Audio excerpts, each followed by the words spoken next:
Kykuit is presented as an art estate, but in 1913 its most protected space wasn't a gallery. A quiet administrative decision reshaped how the house functioned, and the public story never caught up. This video examines why Kykuit's administrative history matters more than its art, because the Rockefeller estate in Sleepy Hollow, New York, did not operate first as a showcase, but as a system. And the verdict is simple. The estate's real legacy was stabilized less by aesthetics than by governance, by routines, controls, and access decisions that outlived any single collection. Start with the anchor point, 1913. By then, Kykuit had consolidated as a family center in Sleepy Hollow, and the timing matters. This was the progressive era, when public scrutiny of wealth, monopoly, and reputation was no longer abstract. The press had become a permanent force in defining what a family stood for, and a name could be protected or damaged by what appeared to be private life. In that climate, an estate like Kykuit wasn't simply a residence, it was a managed environment, a place where movement, custody, staffing, and information were controlled with the same seriousness that institutions applied to records and assets. That is the inversion at the heart of this case. Visitors inherit a mental map of Kykuit built around the visible: art, gardens, the curated story of taste. But a functional map tells a different story. Service corridors, secondary entrances, staff circulation routes, work areas, and the practical architecture that makes a complex run without friction. When you place those two maps side by side, a question forms that the public narrative doesn't answer. If the house's cultural image is the gallery and the landscape, why do the internal flows read like custody and administration? One concrete clue is not a painting or a sculpture, but the logic embedded in layout and routine. The separation between what is meant to be seen and what must remain operational. That separation is not accidental, and it becomes more legible when you treat Kykuit as infrastructure, an estate built to preserve continuity, reduce exposure, and keep decisions orderly under pressure. The risk, in other words, wasn't just physical security. It was reputational stability.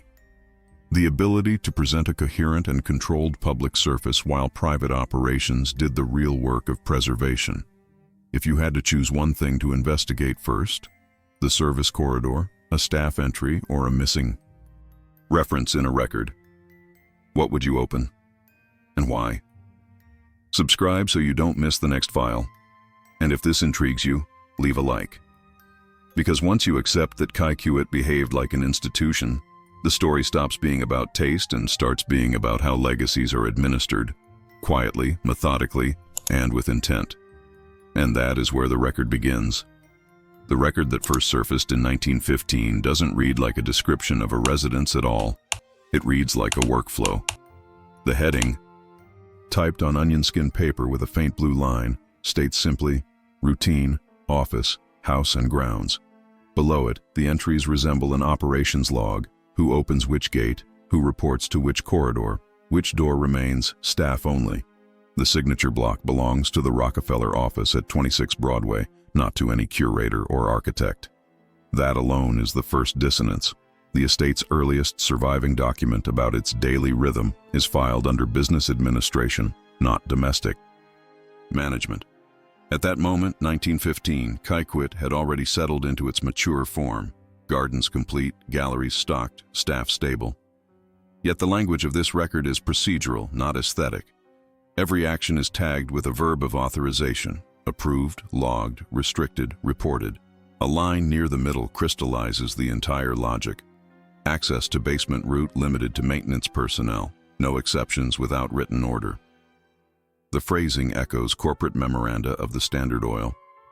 Offices, not the speech of house stewards. Whoever drafted it was documenting accountability, not comfort. The archivist's note that preserved the page decades later identifies the writer as C.E.A., likely Charles E. Aldrich, a longtime administrative clerk of the Rockefeller Household Division. His handwriting appears again in later maintenance summaries, which track fuel deliveries and staff assignments. When cross-referenced with the public guidebook from the same year, an illustrated pamphlet printed privately for guests, the contrast is surgical. The pamphlet lists sculptures by Augustus St. Gaudens and tapestries from Paris. The internal log lists oil inventory, outer corridor, north wing. One record sells refinement, the other enforces order. The action taken to preserve the administrative version was almost accidental. After 1920, when the estate's custodial offices moved part of their files to Manhattan for consolidation, this 1915 document was misfiled among correspondence concerning paving contracts. That misplacement saved it. Later cleanups destroyed obsolete household forms. In effect, an error protected the earliest explicit proof that Kykuit was treated not as a monument, but as an organism of control. The consequence of that preservation is significant. It changes what the estate represents. The Rockefeller family, by then already shaping public perception through philanthropy and art patronage, appears here not as collectors, but as administrators of continuity. The same mechanisms that governed capital, ledger, authorization, compliance, were replicated in domestic space. The house functioned as a miniature institution where discipline was architectural. The boundary between office and home blurred until even routine acts, opening a gate, dusting a statue, required sign-off. In retrospect, this procedural tone explains the enduring stability of the estate, while other Gilded Age mansions decayed or fragmented through inheritance. Kykuit endured because it was engineered to. Its first operational record doesn't celebrate taste, it enforces maintenance. That kind of language, clinical, unornamented, makes beauty secondary to reliability. When the family expanded its cultural initiatives in the 1930s, this foundation of controlled order already existed in microform at Sleepy Hollow. Cross-referencing later documents, particularly a 1937 facilities audit signed by John D. Rockefeller Jr., reveals continuity. The same terminology, restricted, logged, authorized, reappears. The estate's aesthetic story became the visible justification for an invisible bureaucracy. The real asset was procedural stability, not marble or canvas. The art could be rearranged, the method could not. The tension this introduces is subtle but decisive. If a visitor's tour today begins with sculpture and ends with gardens, the administrative map begins with locks and ends with ledgers. Every corridor hides an instruction. The 1915 record is not beautiful, but it is alive. The estate thinking in paperwork. If a mansion is managed like an institution, then what the public calls beauty might indeed be the facade of a method. The last line of that surviving page reads, "Log complete, return to file room, restricted." Its typewriter ribbon ends there, half faded, as if mid-breath. And in the archive, that is exactly where the paper stops. By 1911, the Rockefeller name had already outgrown the reach of any individual. It was no longer a signature. It was a condition of American public life. Every headline about monopoly or reform echoed back toward the family, and each act of philanthropy was read not as generosity, but as strategy. Within that tension, the very idea of privacy changed meaning. At Kykuit, privacy no longer meant seclusion, it meant control of who entered, who spoke, and how information left the premises. This was the year the Supreme Court affirmed the dissolution of the Standard Oil Trust. The decision, dated May 15, 1911, scattered subsidiaries into fragments meant to restore competition. But in practice, it multiplied visibility. The press now demanded to see not only the company's books, but the household's face. Reporters from the New York World and Harper's Weekly began describing the Rockefeller retreat as a symbol of untouchable wealth. Inside the family's administrative network, the response was neither denial nor display. It was reclassification. Access lists were redrawn. Correspondence protocols tightened, visitor records logged under the heading "Security, Discretionary." The action was subtle but unmistakable. What had been domestic administration was redefined as reputational defense. It was in that climate that Kykuit's administrative layer gained its real authority. The mansion became a kind of physical firewall, a site where conversations about philanthropy, investment, and public image could occur away from auditors and cameras. Letters from the Rockefeller Foundation's early years, particularly those routed through the Bureau of Social Hygiene, show the same handwriting and carbon paper marks as the household logs. The overlap isn't accidental. Staff trained to manage access in Sleepy Hollow were occasionally seconded to New York offices to oversee correspondence screening. In effect, Kykuit served as an extension of the family's information management system. The danger of exposure was never theoretical. In 1912, a leaked letter concerning a proposed university endowment misattributed to John D. Rockefeller, Jr., ignited speculation about academic influence. The family's legal counsel, Star J. Murphy, recommended immediate measures: restrict circulation of drafts, mark copies for internal review, and relocate sensitive meetings to private grounds. The phrase off-ground session appears first in those notes, a euphemism for discussions held at Kykuit or Pocantico Hills, far from press reach. One such session, recorded in June 1912, addressed not business, but the structure of giving. It established that every philanthropic initiative would include a review board whose minutes could be sanitized before public filing.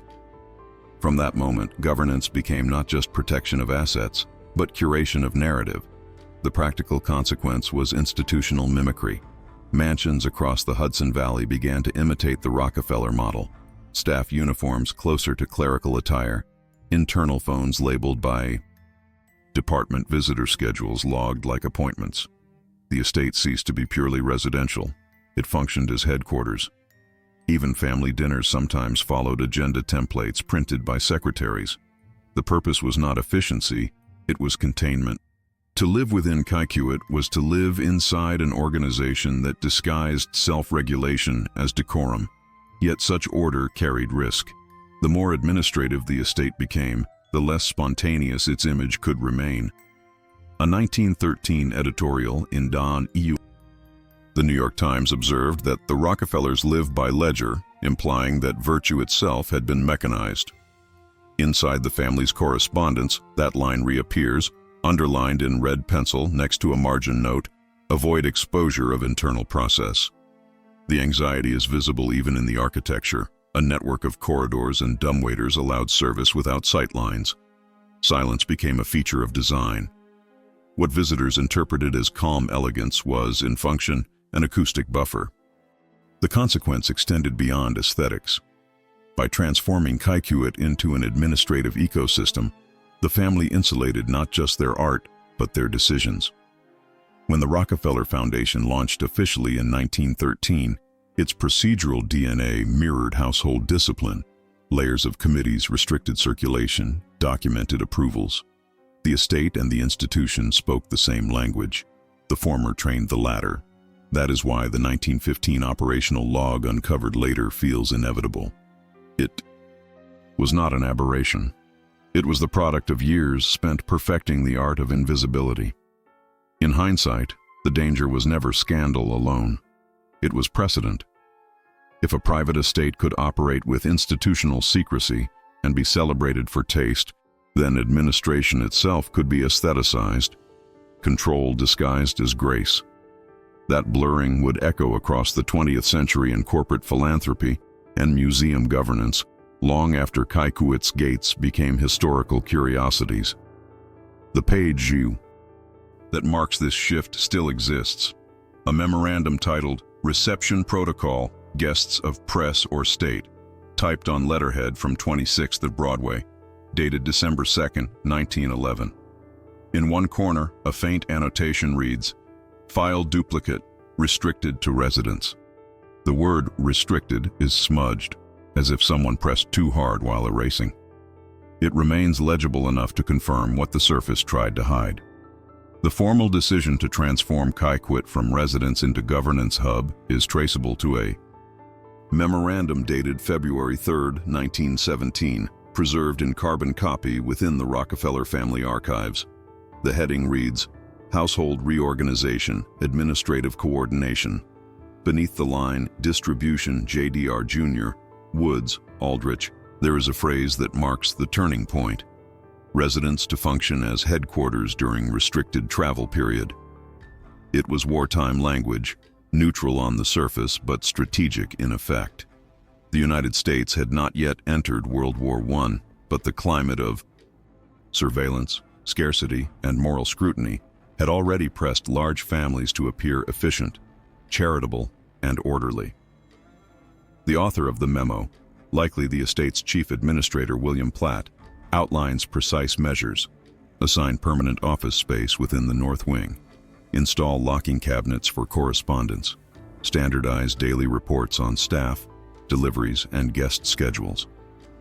Each task carries the tone of institutional regulation, not domestic convenience. The family's patriarch, John D. Rockefeller Jr., approved the reclassification with his initials, JDR Jr., in graphite at the bottom right corner. It is the quiet signature of transformation. Kykuit would no longer be just home. It would become the operating nucleus of the Rockefeller administrative body. What seems like a matter of housekeeping was, in substance, a reorganization of information power. The action turned physical space into a map of permissions. The servants' quarters were relocated to allow a direct service route to the new office room, formerly a secondary drawing room. 2 telephones connected directly to 26 Broadway, one for correspondence summaries, another for coded messages from philanthropic branches. Security staff received printed authorization cards with expiration dates, a novelty for domestic employment in 1917. Even visitors of status, trustees, clergy, advisors, were logged on arrival, their entry recorded in a ledger titled Callers, Official, and Personal. The IV procedure mirrored that of institutional access, down to the ink color that denoted classification. The most consequential change was architectural: the conversion of the east vestibule into a consultation room, described in blueprints as meeting room, restricted. The decision to enclose it, adding a discrete secondary entrance, erased the spatial boundary between family and administration. From that point forward, any serious matter, foundation planning, correspondence with political intermediaries, internal audits, occurred within that sealed environment. What had once been the scene of social presentation turned into a chamber of calibration, where aesthetic quiet masked strategic deliberation. The reasoning is discernible in correspondence from that spring.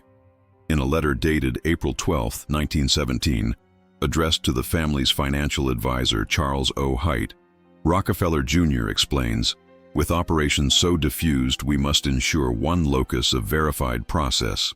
The phrase locus of verified process encapsulates the philosophy that guided every subsequent adjustment. Efficiency became legitimacy. Administrative order became moral proof. It was not enough to be ethical. The appearance of ethical procedure had to be architecturally guaranteed. This decision carried real consequences. It formalized an internal hierarchy. Decisions now moved through clerical channels before reaching family review, insulating senior Rockefellers from operational friction. The estate became a prototype of delegation by documentation. Socially, it hardened the perception of distance. The Rockefellers were no longer seen as approachable benefactors, but as managers of benevolence. Press coverage following the war subtly shifted tone, describing the family as methodical, restrained, impersonal. The very qualities cultivated for protection now read as detachment. Financially, the integration produced durability. Records show a decline in external administrative expenses between 1917 and 1920, proof that centralization within Kykuit reduced redundancy. Yet the cost of that efficiency was silence. Staff turnover increased. New employees signed non-disclosure agreements drafted by attorneys from the family office. Conversations about daily routines were replaced by memoranda. The estate began to sound like an archive even while it was lived in. One can trace the ripple of this 1917 decision through subsequent decades. The Rockefeller Foundation's record-keeping culture, its dependence on committees, even its preference for written consensus over spoken directive, all mirror the logic first stabilized at Sleepy Hollow. What began as a wartime precaution evolved into permanent governance doctrine. Inside Kykuit, The rhythm of family life adjusted around paperwork. Breakfast trays coincided with courier arrivals. Meetings replaced meals. Conversation adopted the cadence of minutes and motions. The effect was cumulative and irreversible. By the early 1920s, visitors described the house as serene but inaccessible. That serenity was engineered. Every clock chimed in unison. Every staff movement traced a regulated path. Silence, once incidental, became structural, the sound of decision disguised as tranquility. Among the preserved artifacts of this transition, one object captures the moment of closure: a brass key labeled "Office," restricted entry, found in a velvet-lined drawer of the former reception desk. Its edges are worn smooth from use, yet the inscription remains crisp. It belonged to a door that no longer appears on the official floor plan. That missing door is where the next record begins. By late 1917, after the first wave of internal restructuring, the transformation of Kykuit deepened in ways that no single memo recorded, but every corridor began to reflect. The new order required habits, not announcements. Once John D. Rockefeller Jr. formalized the administrative wing, subsequent weeks produced a rhythm of invisible adjustments, the slow conversion of domestic motion into procedural choreography. Staff diaries from the estate's maintenance division reveal that even mundane acts such as flour replacement or linen delivery were now logged by authorization. The language of authorization had migrated from the office to the pantry. What began as governance had become reflex. Within this emerging discipline, one sees how decision itself was being depersonalized. A handwritten note from Edith Rockefeller, McCormick's secretary, dated November 1917, references the committee hour, a household term replacing family meeting.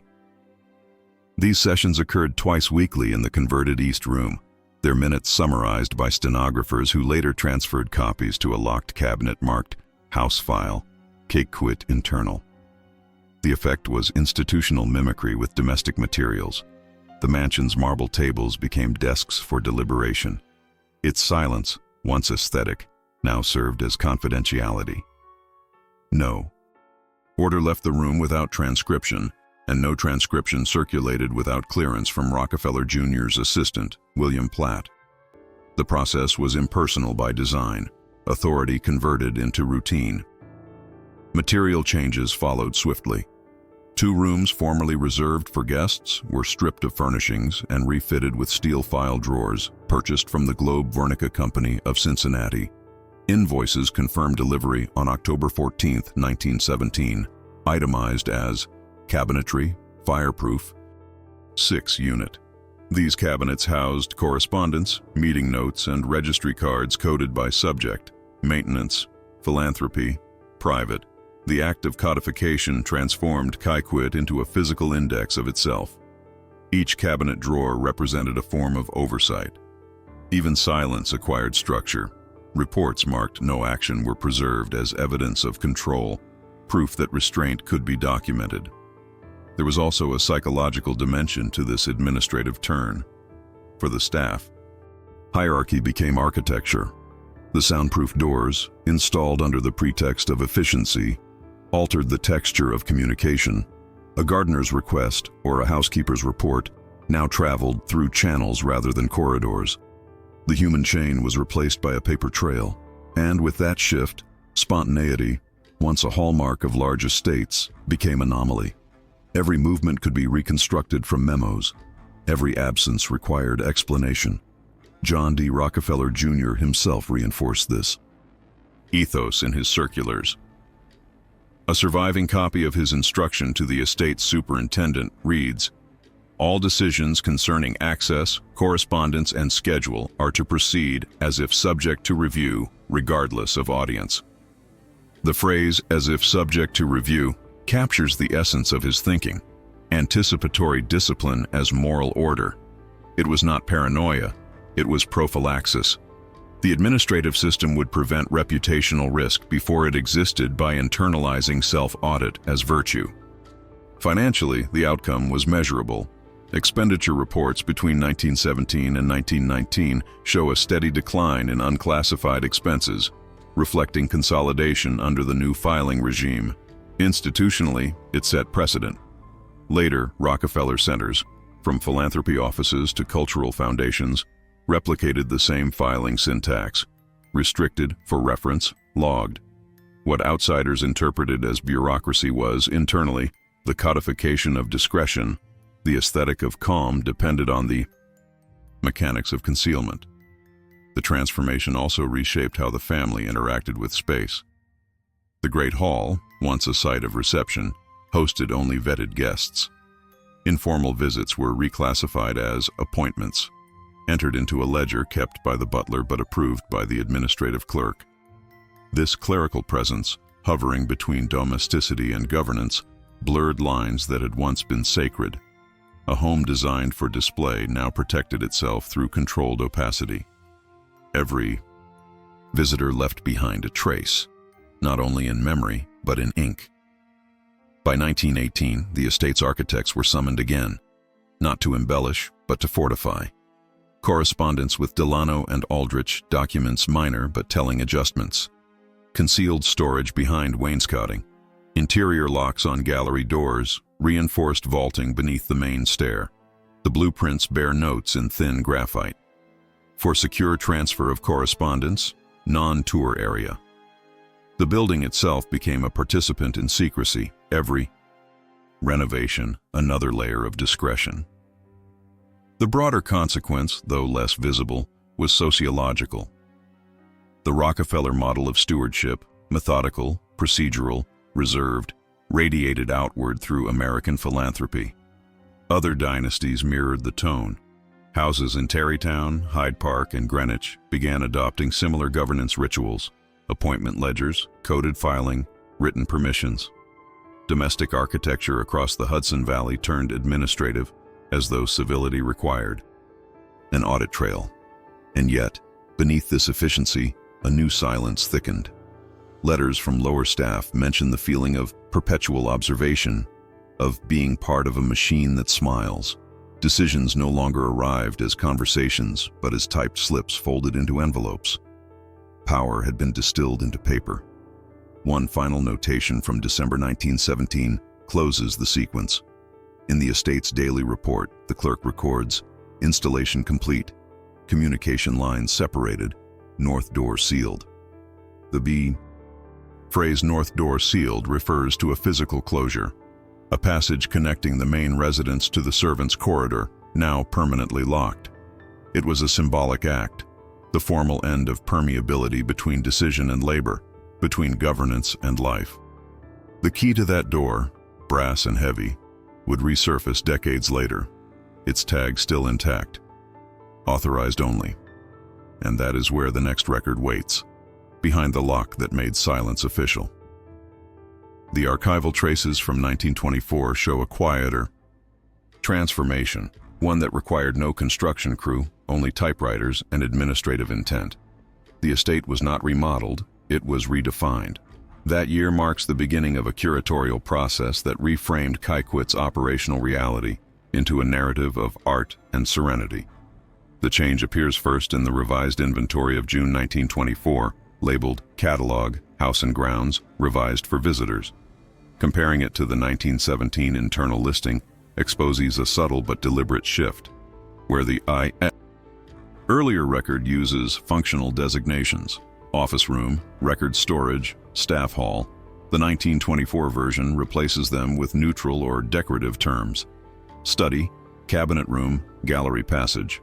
The alteration is semantic but transformative. By changing labels, the administrators changed perception itself. The entity responsible was not the family directly, but the estate management office, operating under Rockefeller Jr.'s general supervision. Their task was officially standardization for interpretive clarity, yet the underlying motive was reputational coherence.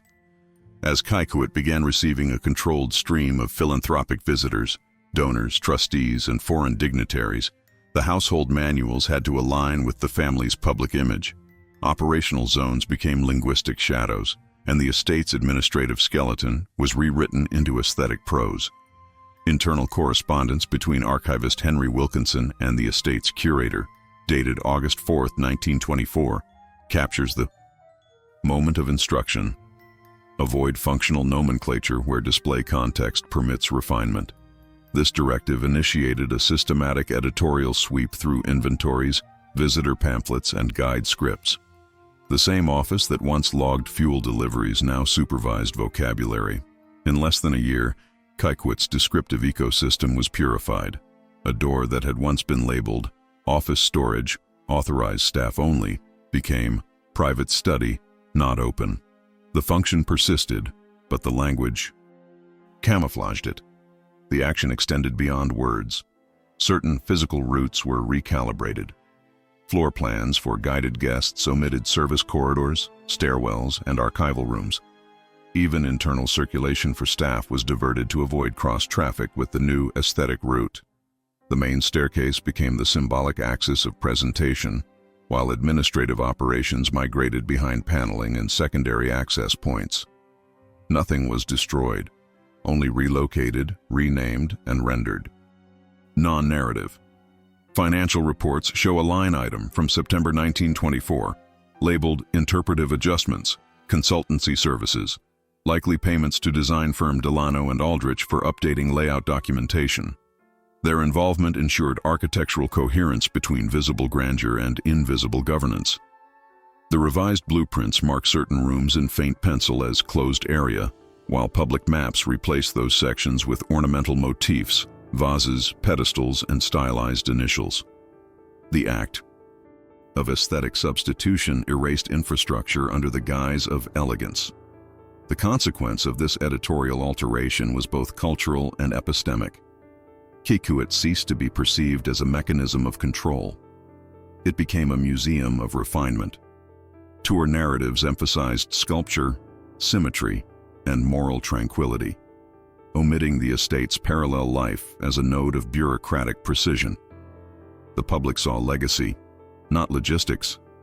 The staff continued to operate within strict hierarchies, but their work disappeared linguistically.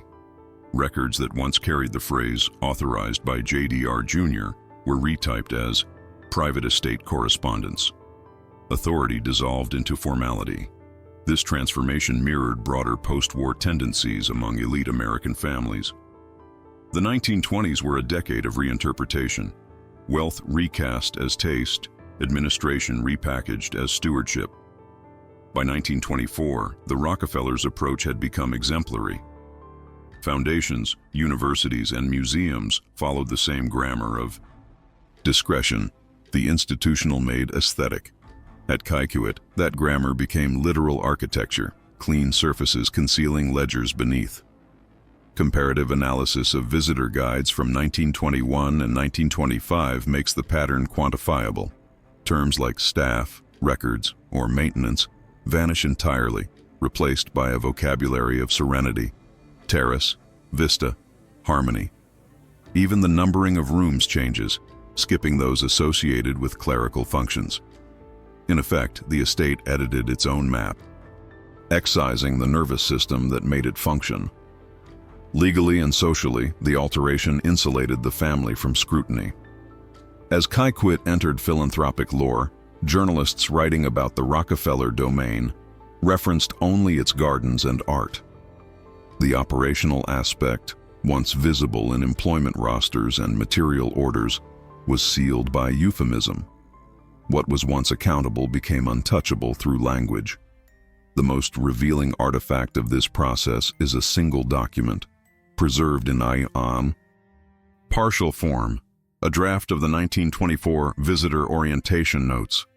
In the margin beside North Hallway, formerly Staff Corridor, a handwritten correction reads simply, "Omit mention." The stroke of the pen is faint but decisive. That omission transformed history's visibility, and so the question lingers. What changes a story more? Closing a room or renaming it on paper?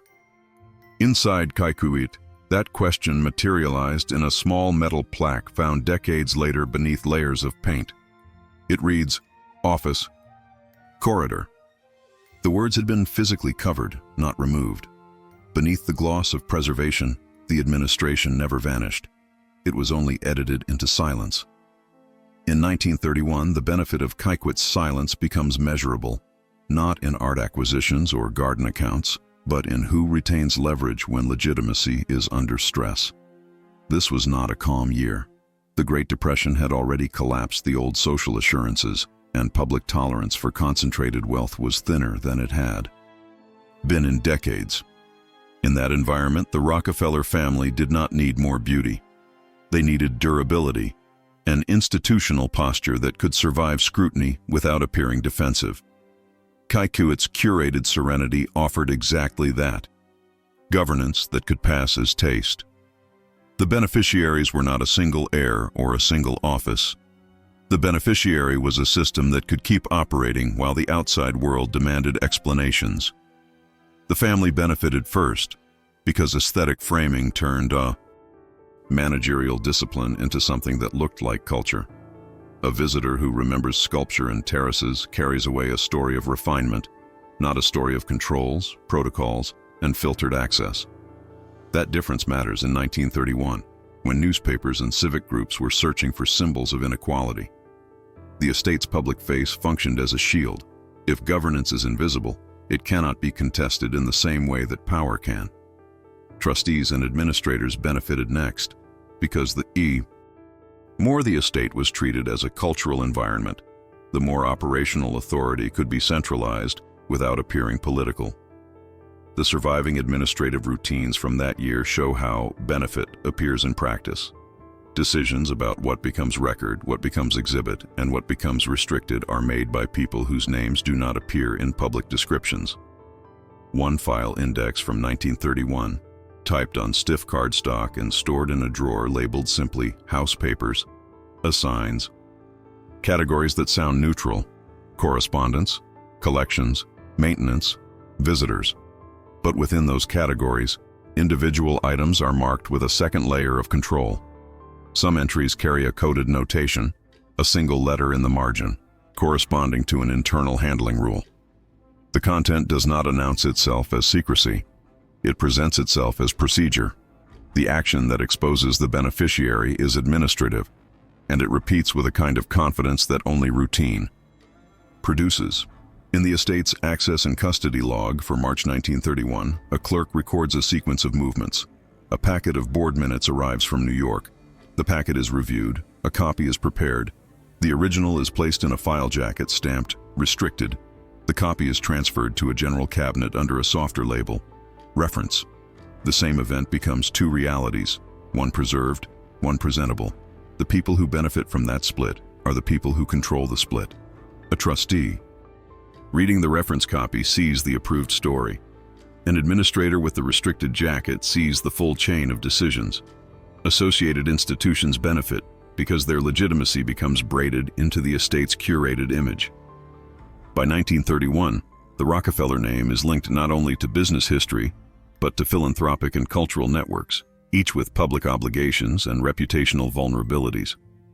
When Kykuit reads as a museum-like environment, it offers a staging ground for legitimacy. Trustees can be hosted, donors can be received, and institutional relationships can be performed inside a space that implies stewardship.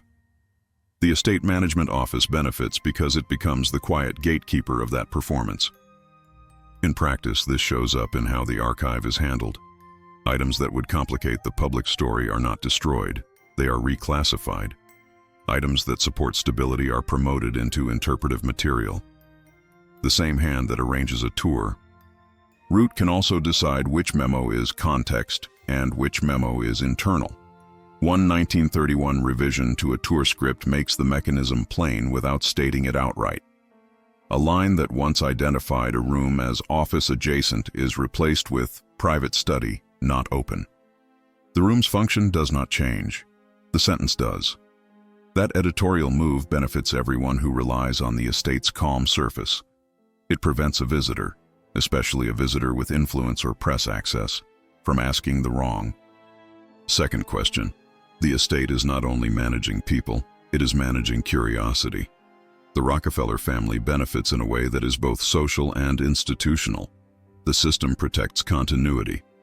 The fact that Kykuit can be framed as a cultural inheritance rather than an administrative node allows the family's internal governance to persist without becoming a public argument.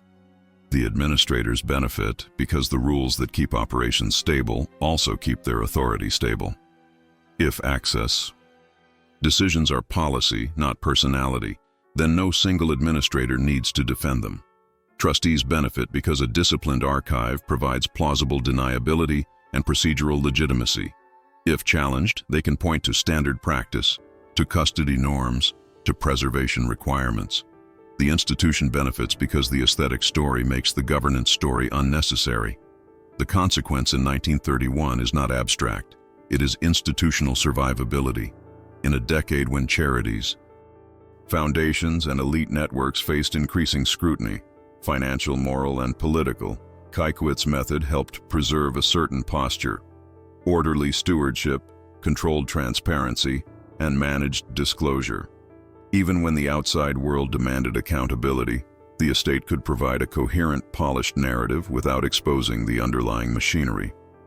That coherence is a form of power. It reduces the chance of scandal. It stabilizes relationships.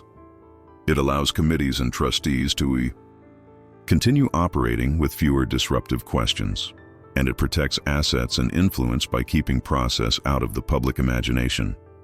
The proof is in what gets stamped and when. In 1931, the word restricted appears less like a warning than like a tool. It is applied to items that are not illegal, not sensational, but operationally sensitive. Minutes, correspondence drafts, access protocols, donor communications, internal assessments. The act of stamping is the action that creates benefit. It draws a boundary around what can be discussed, by whom, and under what conditions. Once stamped, an item becomes part of a private continuity. Without needing to be hidden dramatically, it becomes difficult to reach. The beneficiary is the structure that remains intact because the material remains controlled. This is where the theme becomes uncomfortable in a precise way. Taste is not merely decoration. It becomes an interface. It is the layer that keeps governance from looking like governance. If the public sees beauty, it stops asking about method. If method is not questioned, it can harden. Over time, it becomes heritage. The danger is not that a single secret is kept. The danger is that the system that keeps secrets becomes normal and, eventually, respectable. And that is what 1931 reveals. The beneficiary is stability itself, maintained through routine. The estate management office does not need to argue for its authority. It files it. Trustees do not need to justify every choice. They minute it, then control how the minute survives. The family does not need to confront every narrative. It curates the environment in which narratives are formed. Near the end of the 1931 log, a clerk notes a small action with large implications. Index corrected, entry moved from collections to house papers, stamp applied. No explanation follows. The record treats the change as self-evident, but the reclassification is a transfer of meaning, an object or document quietly shifted from the world of display into the world of governance. The last surviving image from that sequence is not a sculpture or a garden view. It is a manila folder, dated 1931, with a red restricted stamp partly struck through, as if someone hesitated after applying it, leaving the ink visible enough to raise the next question. By 1940, the administrative layer at Kykuit doesn't collapse or burn or get renovated away. It simply becomes harder to name. That year marks a plausible pivot point, not because a single dramatic action occurs, but because multiple small acts of curatorship converge into one outcome. The operational rooms stop existing in the public story, even as they continue to exist in the building. The disappearance can be reconstructed from a narrow kind of evidence, an old mention set against later silence. In the surviving internal material from the 1910s and early 1920s, rooms are labeled with functional honesty: office, records, ledger storage, staff hall. These are not poetic titles. They are working labels used by estate management to coordinate people and paper. Then, beginning in the late 1930s and becoming more complete by 1940, The interpretive materials, what the educational staff uses, what the archive releases for public-facing narratives, what preservation teams summarize for visitors, start to speak in broader categories. A room does not become an office, it becomes private. A records area does not store ledgers, it becomes storage. A corridor does not connect clerical functions, it becomes service access. The words aren't false, they are just empty enough to sever function from meaning.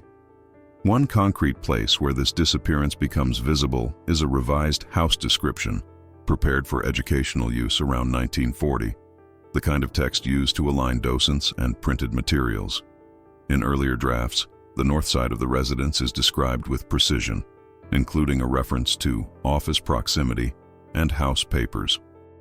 In the 1940 version, the same area is condensed into a single phrase: staff and maintenance support spaces. The action is editorial. The operational vocabulary is removed and replaced with a category that cannot trigger questions. A visitor can accept maintenance support without ever imagining decision-making. A second trace is photographic absence.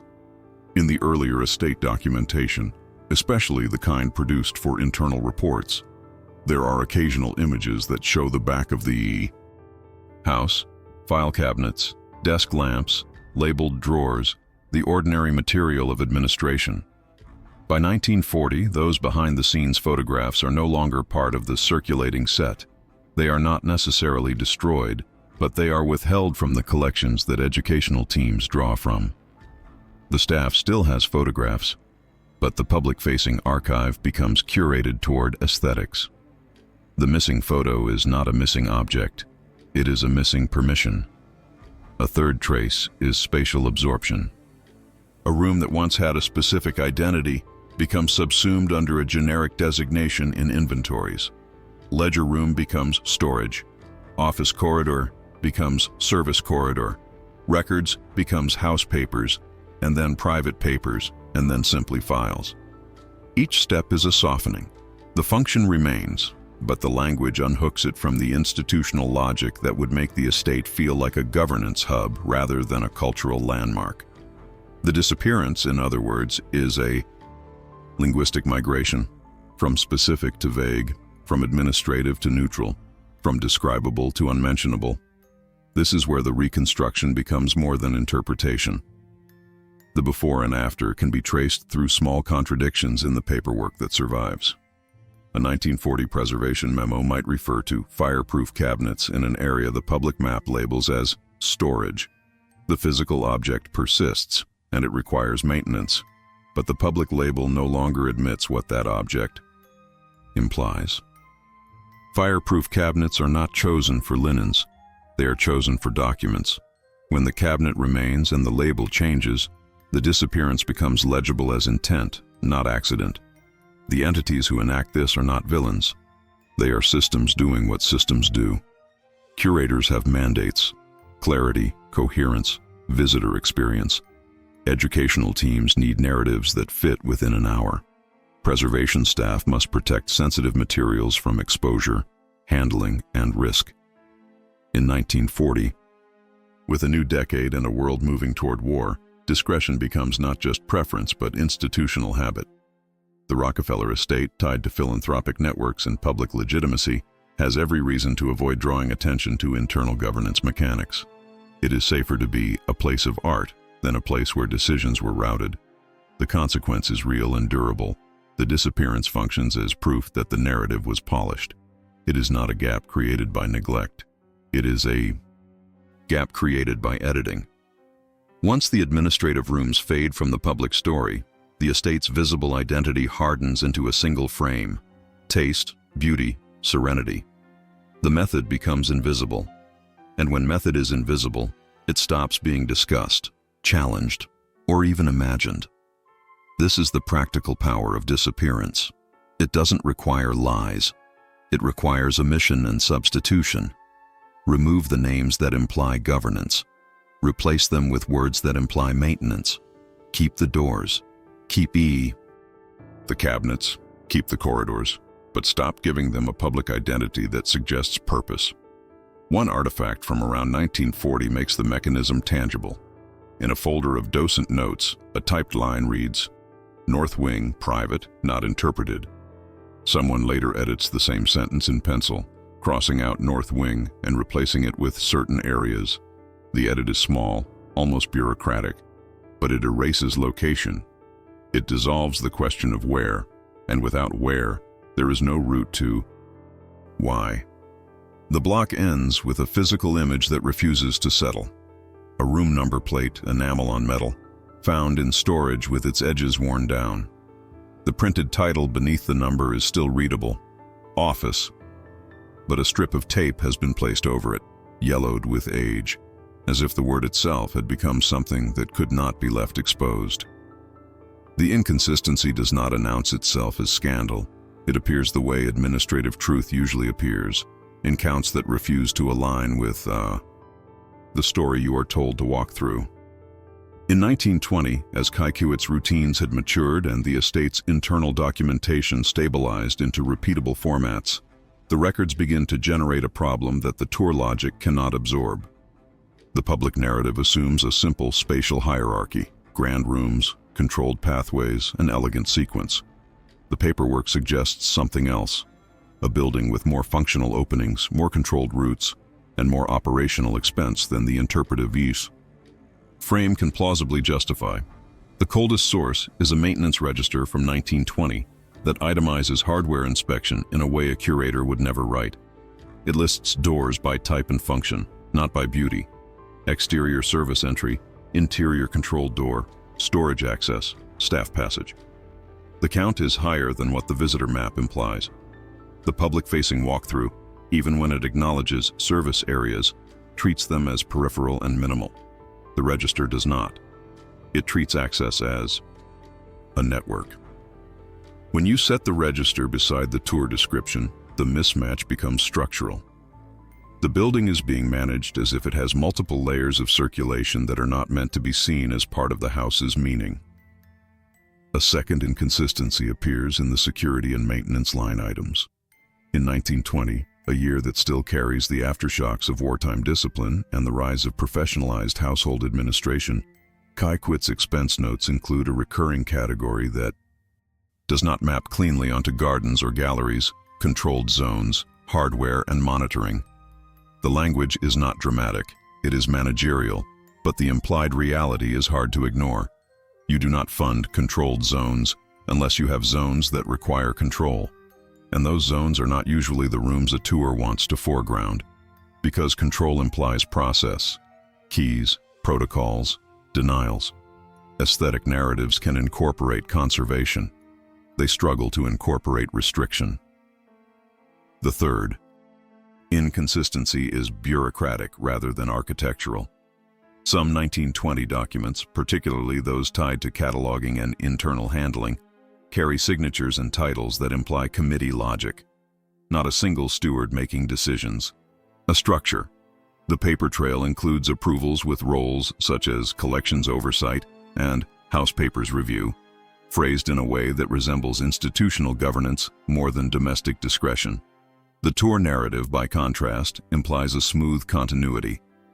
The family collected, the estate preserved, the public now views. The record suggests procedure: items evaluated, routed, reclassified, and in some cases marked for limited handling. When titles imply committees, the estate stops reading like a home and starts reading like an institution that anticipates scrutiny. The concrete action in this block is simple: cross-check. Take one element that is immune to storytelling, counts, costs, protocols, and place it against the interpretive version. In the 1920 hardware register, the number of controlled interior doors exceeds what would be necessary if the estate were merely separating public beauty from back-of-house work. The extra doors imply something else: intermediate layers, rooms that require separation, not from visitors, but from staff circulation itself, or from internal movement that must be compartmentalized. The architecture begins to look like a system built for information discipline, not only domestic order. Once you see that, the maintenance costs stop being mundane. They become signals. A higher-than-expected spend on locks, specialized cabinetry, and restricted passage hardware suggests not just wealth, but an obsession with traceability. It also suggests that the estate management office was preserving a boundary that mattered enough to fund repeatedly. Tours can explain art. They can explain preservation. They do not usually explain why a corridor needs controlled access at multiple points unless there is something inside the corridor that changes the meaning of the house. The consequence is not a conclusion. It is density. The hypothesis gains weight because the numbers are not ornamental. Aesthetic storytelling can be flexible. Operational accounting is stubborn. If the tour logic implies a simplified estate, but the records require a layered one, then the public story is not merely incomplete. It is incompatible with the logistical reality the estate was paying to maintain. The problem is no longer what might be hidden. The problem is what must exist for these costs and counts to make sense. That incompatibility also reframes the earlier editorial changes. The relabeling in later years does not look like an aesthetic preference. It looks like a response to an underlying architecture of control that cannot be fully admitted without changing how Kykuit is understood. If you acknowledge extra-functional routes and controlled doors, you have to explain why they exist. If you explain why they exist, you begin describing governance. And if you begin describing governance, you stop being able to sell the estate as pure taste. This is why inconsistencies matter more than dramatic claims. A missing photo can be dismissed. A renamed room can be chalked up to curatorial style.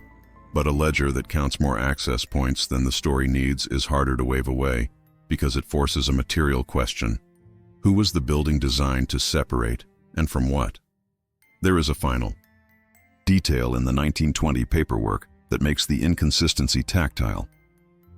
A clerk's notation at the bottom of a maintenance page reads, "Door count revised, include inner corridor." The phrase inner corridor appears nowhere in public-facing descriptions from the period. It is not a poetic term, it is functional. It implies a circulation channel inside the circulation channel, an internal route that needed to be counted separately because it mattered for control. The note does not explain why. It doesn't have to. It exists to correct the record. When an archive doesn't match, where does it tend to err? Toward more transparency or toward less? Subscribe so you don't miss the next file, and if this question holds your attention, leave a like. The last image from the 1920 crosscheck is not a room, but a number, a revised door total in the margin, written in pencil, with the previous total struck through, 2 counts on the same page, and no public narrative that can explain the difference. In 1914, the risk was not hypothetical, and it was not confined to gossip. It was structural. The Rockefeller name existed inside a national argument about power, labor, and legitimacy, and the press had learned to treat private life as evidence of public intent. In that environment, if the administrative story of Kykuit surfaced in a credible way, if it became intelligible to outsiders as a governance hub rather than a residence, what would be threatened was not image in the soft sense.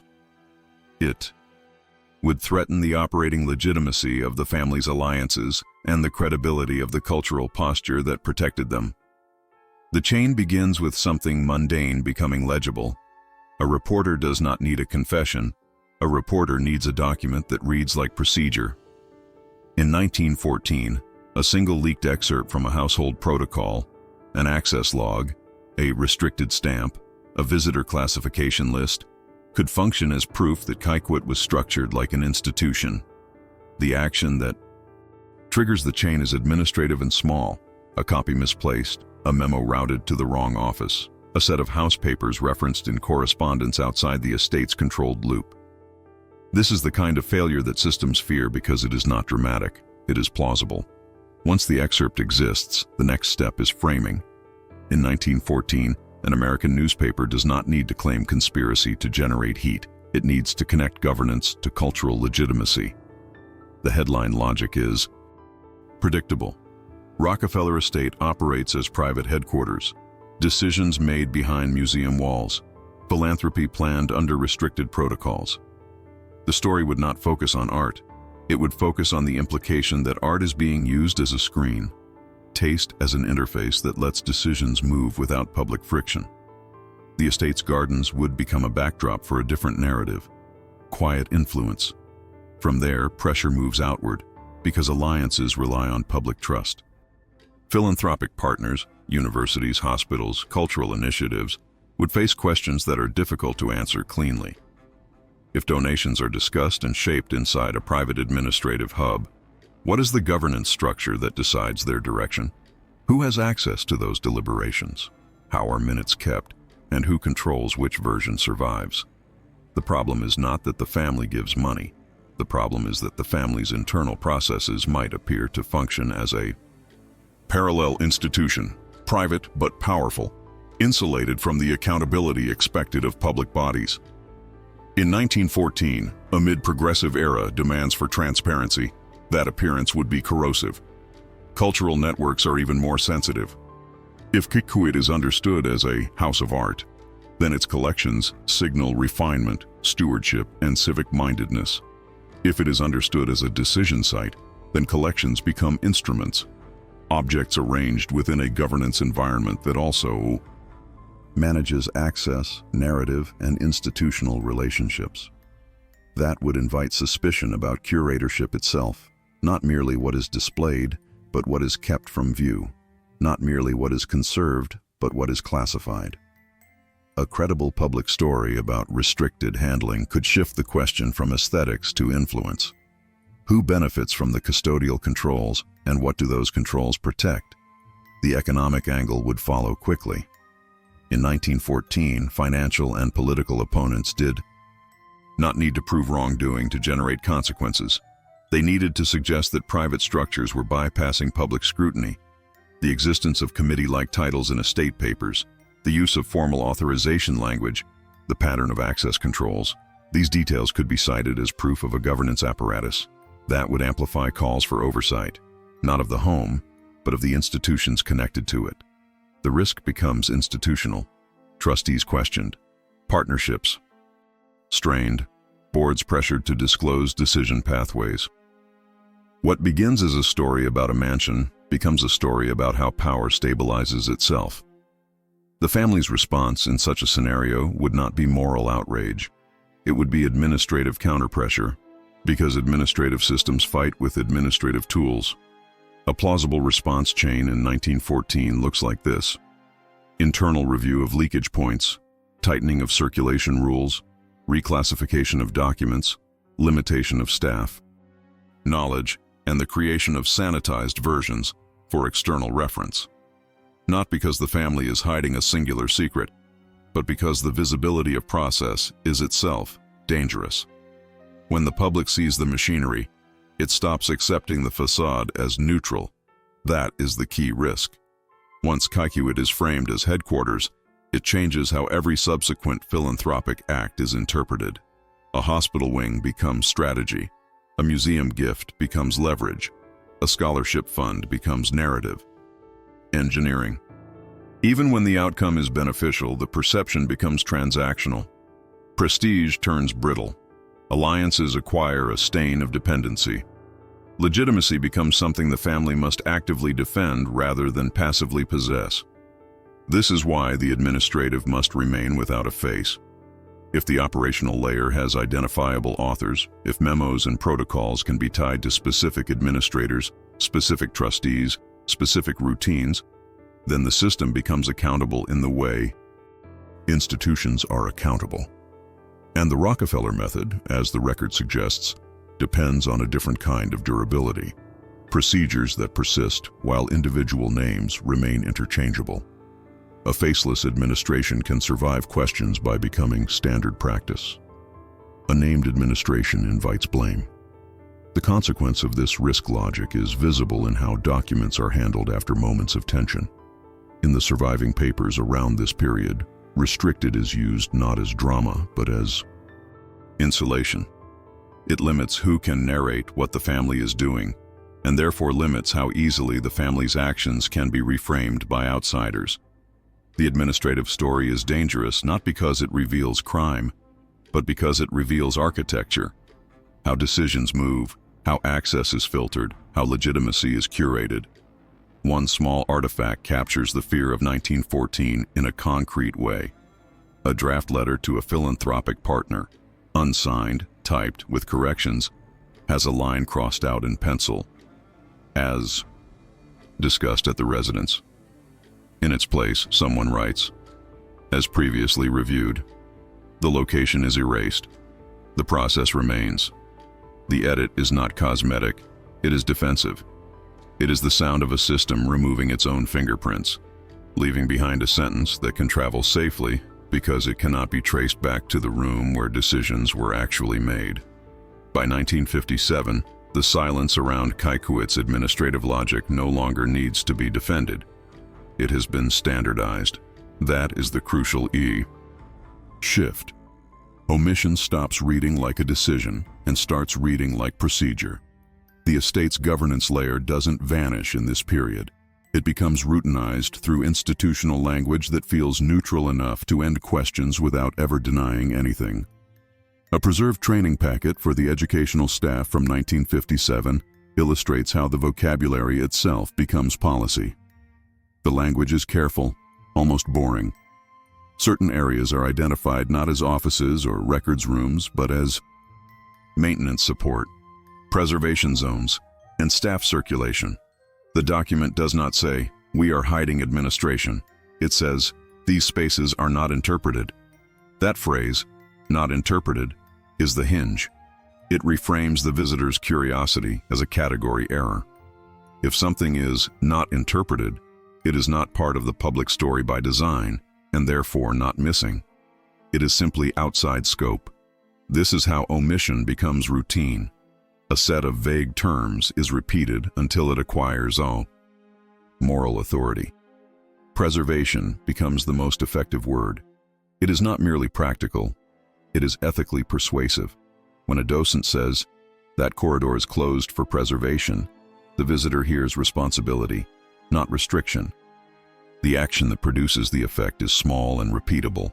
Labels are updated, scripts are standardized, and staff are trained to use the same phrasing. Over time, the vocabulary forms a boundary more durable than a lock, because it controls what is considered a legitimate question. In 1957, the Estate Management Office and Preservation Team begin using standardized access forms that turn discretion into compliance. A request to view certain materials is no longer handled as a personal favor or a conversation. It is handled as a routing problem. The form categories themselves do the work. Collections reference receives one pathway. House papers receives another. Restricted becomes a checkbox rather than an argument. The procedure is the point. It transforms the act of limiting access into a normal administrative outcome. The person denied access is not refused. Their request is simply not approved. The vocabulary makes the denial sound like governance, not choice. The educational sector adopts the same logic. Internal notes from this period often contain phrases like "avoid operational detail" and "keep focus on art and grounds." But the key is that these are not framed as secrecy. They are framed as interpretive discipline. The word discipline matters. It suggests professionalism. It suggests standards. It suggests that asking about back corridors or locked cabinets is not uncovering truth but deviating from a proper understanding of the site. That reversal is one of the most effective mechanisms of normalization. The visitor's curiosity becomes the problem, not the estate's structure. The archive participates in the same routine through a moralized handling language. Items that once would have been labeled office or ledger are now filed under broader umbrellas: administration, operations, support. The change is not cosmetic. It collapses distinct functions into categories that cannot be easily narrated. When categories are broad, they can be selectively opened without appearing selective. A folder titled Operations can contain many different kinds of materials, and a request to see operations can be denied without explanation because the category itself implies sensitivity. The action is a filing decision, but the consequence is control of interpretability. This routinization has a social impact. By the late 1950s, American cultural institutions are increasingly professionalized. The public expects museums and heritage sites to have rules. In that climate, Kykuit's restrictions are no longer suspicious. They are familiar. Staff only doesn't read like concealment. It reads like management, and that is precisely how silence becomes stable. It is aligned with the era's respect for institutional procedure. The more the estate resembles a well-run cultural site, the less anyone expects it to expose its administrative core. The consequence is institutional. Once the omission is procedural, it becomes self-reinforcing. New staff inherit the language and treat it as neutral truth. New educational materials repeat the terms and further entrench them. Not interpreted becomes the default posture for anything that would reframe the estate as a governance machine. The silence no longer needs active maintenance. It is maintained by the routine itself. One can see the mechanism in how questions are deflected without being contradicted. A visitor notices a locked door and asks what is behind it. The trained response is neither lie nor revelation. That area is part of the preservation and maintenance infrastructure. The sentence does three things at once. It acknowledges there is something there. It assigns it a morally acceptable purpose. And it closes the loop by implying the visitor has now received the correct level of information. The door remains locked, but the conversation ends cleanly. This is the deeper point of 1957. The estate's administrative history is no longer actively suppressed in the dramatic sense. It is simply rendered unaskable through a vocabulary that makes omission sound like professionalism. The system doesn't need to erase every trace. It only needs to control the terms under which traces can be discussed. The final artifact from this normalization is a small printed tag affixed to a cabinet drawer, dated in pencil 1957, reading, "House papers not for tour." The phrase is not hostile. It is not secretive, it is procedural, and that is exactly why it works. It turns a decision about what the public is allowed to know into a routine instruction, quiet enough to feel inevitable, but firm enough to keep the administrative story without a face as the decades continue. In 2023, Kykuit presents itself with the confidence of a settled legacy. It sits inside the Hudson Valley Heritage Circuit as a controlled experience, timed entry, guided movement, an official vocabulary of stewardship. The visitor receives a coherent masterpiece: art, gardens, architecture, continuity. What you do not receive is an equally coherent explanation of how the estate operated as a governance system when the Rockefeller name was still being negotiated in public, when philanthropy was not only generosity but infrastructure, and when private had to function like policy. The modern narrative is not dishonest. It is selective by design. The emphasis falls on the visible, the collection, the landscape, the idea of careful preservation. Even the word stewardship carries a moral charge. It implies responsible continuity, not administrative discipline. Yet the earlier records, logs, routines, internal classifications, show an estate that once behaved like an institution, complete with protocols of access and documentary custody. The present-day story tends to treat those mechanics as either irrelevant or untranslatable to a tour format. That is the gap. And the gap is not merely historical. It is an active boundary that still organizes what can be understood. The action in 2023 is simple, repeatable, and revealing. Attempt to close the lacuna using ordinary visitor behavior. You stand in a corridor where the tour pauses, and you ask a specific question that is not sensational, only procedural. Where was the office space?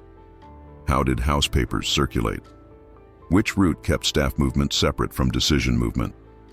You are not asking for scandal, you are asking for structure. The response, in most institutional settings, would be either an explanation or a referral. At Kykuit, the response tends to arrive in standardized language that has been perfected over decades. Those areas are not part of the interpretive program. They are staff only. They are preservation zones. That material is not interpreted. The phrases are contemporary, but their function is old. Not interpreted does not mean doesn't exist.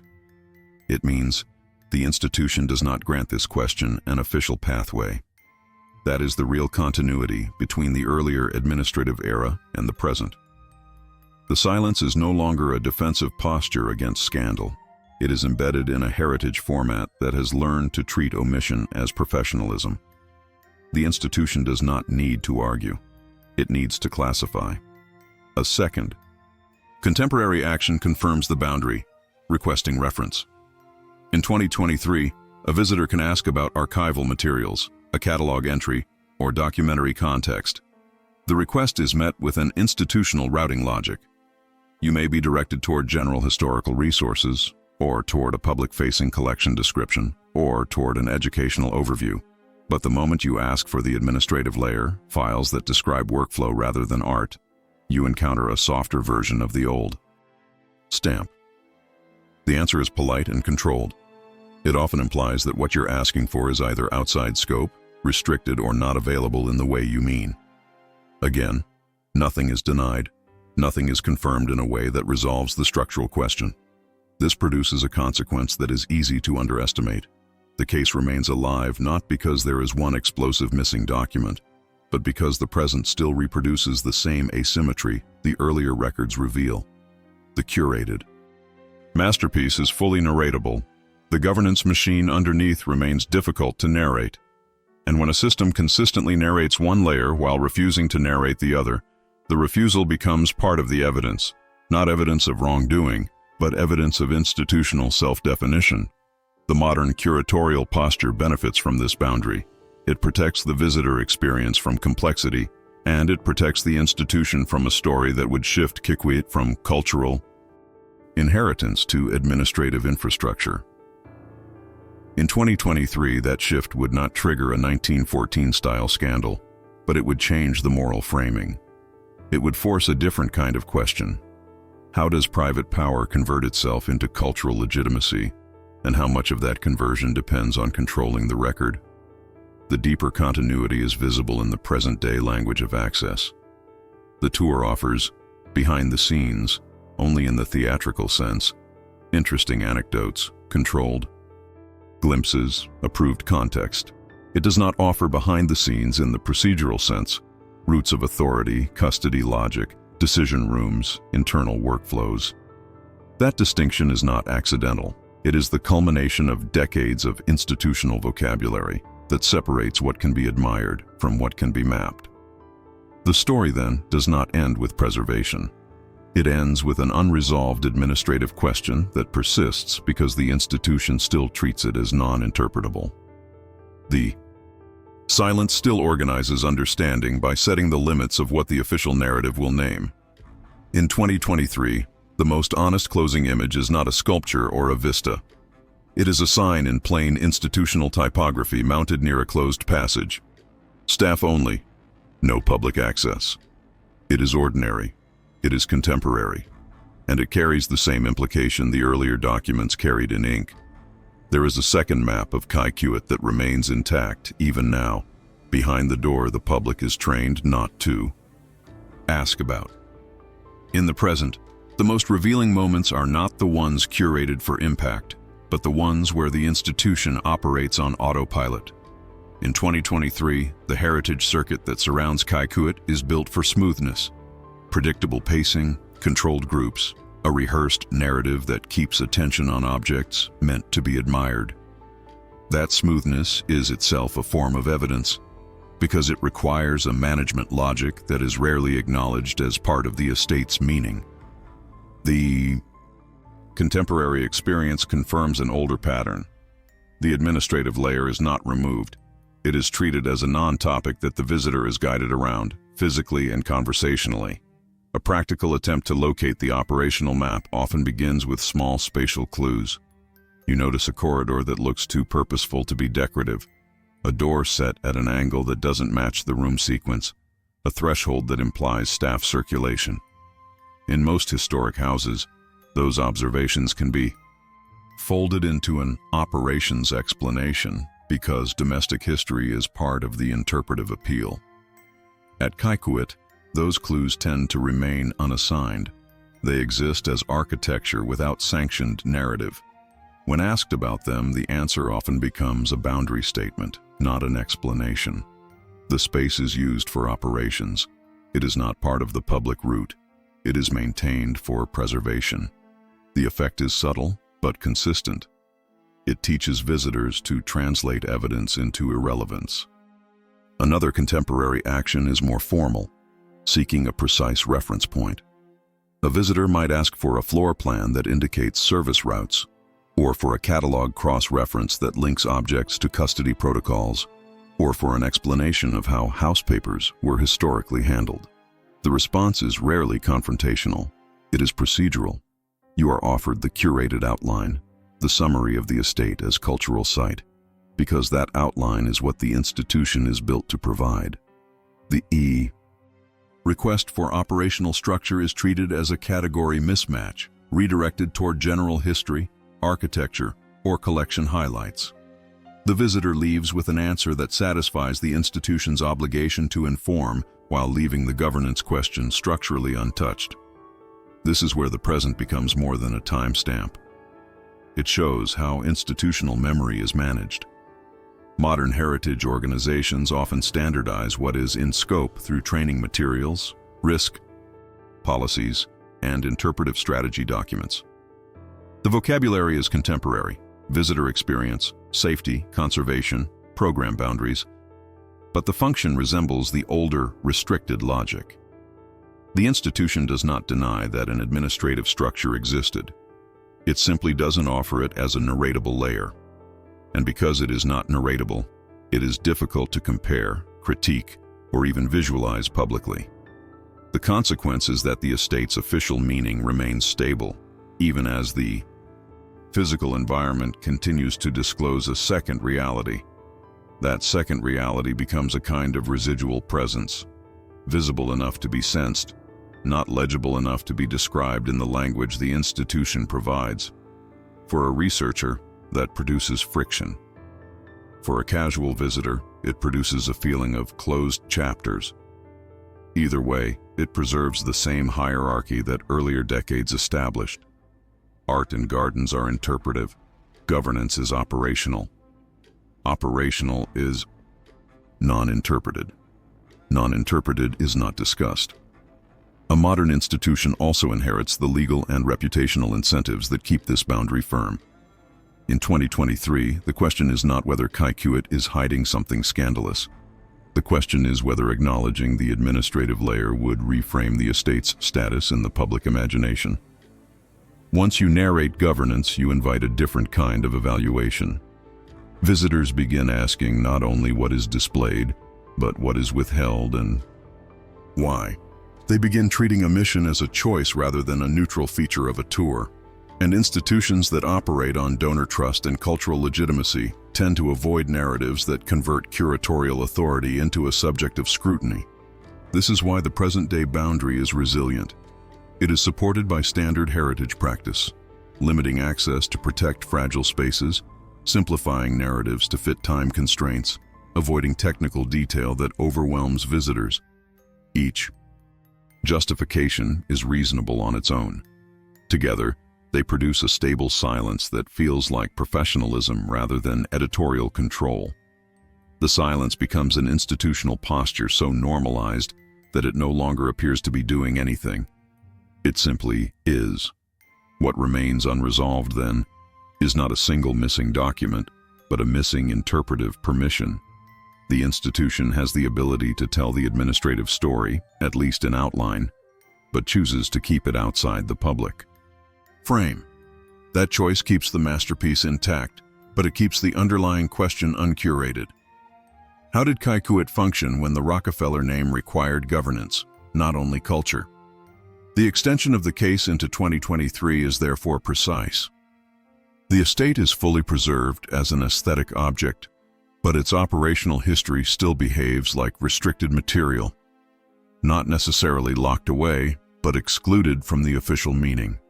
The silence remains active, not because someone enforces it daily, with urgency, but because the institution's procedures keep reproducing it without effort. The final image is contemporary and unremarkable, which is exactly why it matters. A printed response template in an information binder, used at the desk for visitor questions, containing a single line under Operations Staff Areas. Not part of interpretive program, refer to preservation policy. It does not sound like secrecy, it sounds like process. And process, more than any wall or lock, is what keeps the administrative story from becoming the story. In the end, Kykuit does not ask to be understood, it asks to be admired. And that distinction is the quiet lesson of Sleepy Hollow, New York. Because admiration is easy to curate, but understanding is costly to maintain. Trace the line and the pattern stops feeling accidental.